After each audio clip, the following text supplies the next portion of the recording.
আজকে আমি একটা নতুন ফল নিয়ে চলে এসেছিলাম।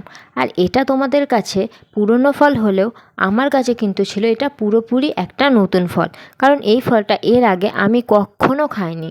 পাশের বাড়ির একজনের গাছে এটা দেখে আমার অনেক ভালো লেগেছিল, আর তাই তার কাছে চেয়ে নিতে সে আমাকে একটা ফল দিয়েছিল। আর এটার নাম জিজ্ঞাসা করতে সে আমাকে বলেছিল এটার নাম হচ্ছে নোনা আতা। তারপর ঘরে নিয়ে এসে ভাঙতে এটাকে যখন দেখছিলাম পুরোপুরি এটা আতার মতোই দেখতে।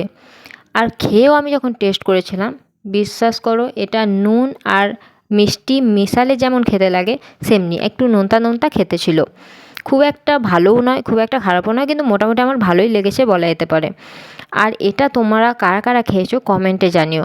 আর এটাকে তোমাদের ওখানে কি বলে সেটাও কমেন্টে আমাকে জানিয়ে দিও। এটা কি তোমাদের ভালো লেগেছে না খারাপ লেগেছে সেটাও লিখতে ভুলো না। আর এটা আমি প্রথমবার খেয়েছি, আর যারা খাওনি অবশ্যই একবার টেস্ট করে দেখে নিও।